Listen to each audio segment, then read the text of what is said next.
Next, I'd like to invite a local Rhode Island champion for gun sense policies and laws, someone who is personally deeply affected by gun violence herself, and who felt so strongly about it she ran for office and won. Representative Marcia Ranglin-Vassell.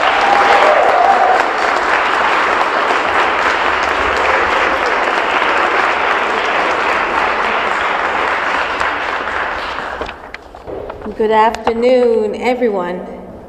I flew to get here.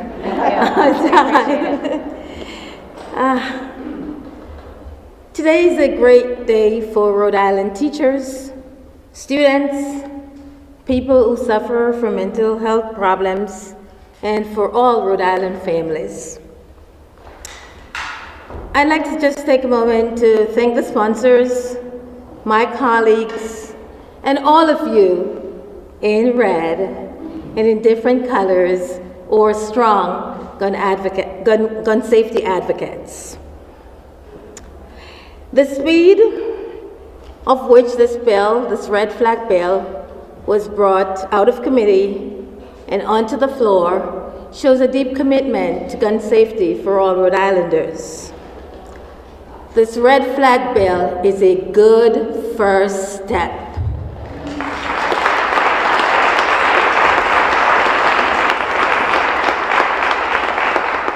But we're not there yet. We're not there yet. We must continue to protect Rhode Island by moving the following bills out of committee and onto the House floor for a vote. 1, we must pass the assault weapons ban.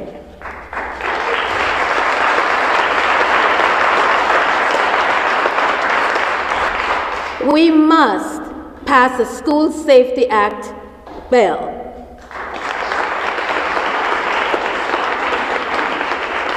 We must pass the high-capacity magazines ban bill right away.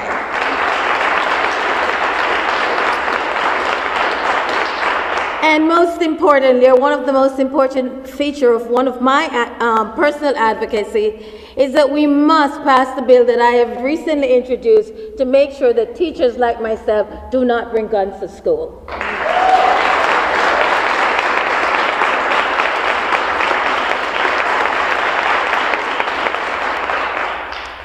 So while we applaud the passage of this great red flag bill, we must not for 1 minute forget the countless numbers of Black and brown people who die from senseless gun violence in our core urban areas.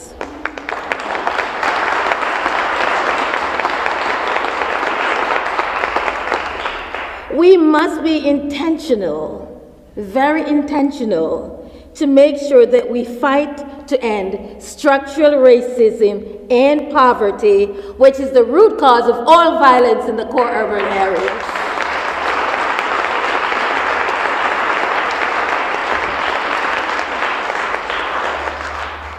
And someone asks, how do we do this?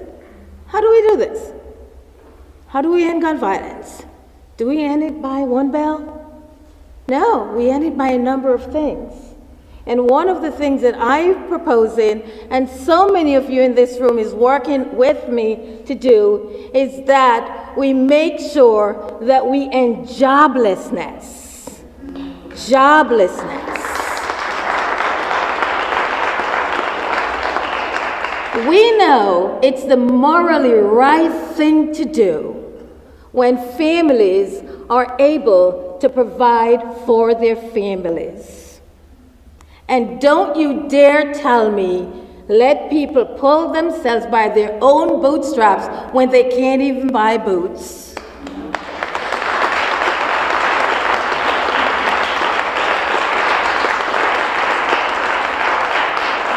And that is why this evening we will be hearing testimony on my signature bill, making sure that we pass the $15 living wage.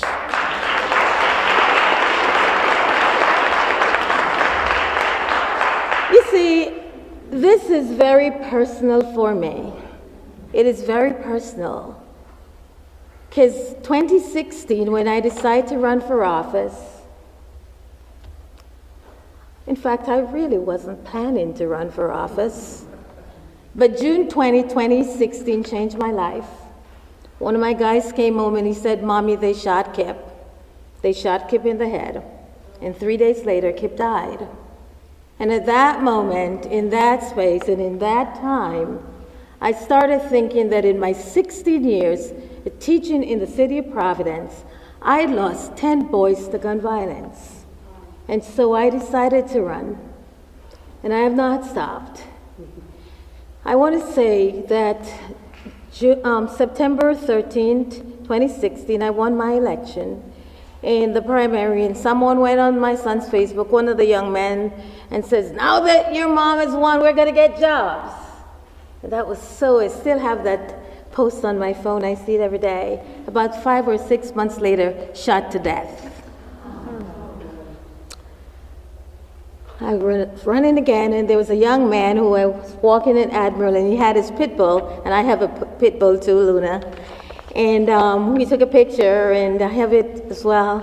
And I said, "Why don't you just pose with my picture? Say you're voting for Marcia." And sadly, he's no longer here, shot to death. So this, for me, in conclusion, none of what I do is political. Zero of what I do is political, because this is about people's lives. This is about making sure that young people and people that I see every single day as students, they have an opportunity to live a rich, fruitful life. God bless you.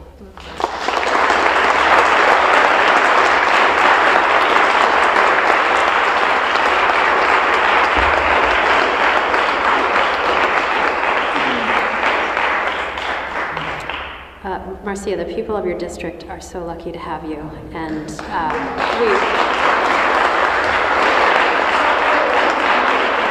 rest of us in Rhode Island are lucky to have you. Really.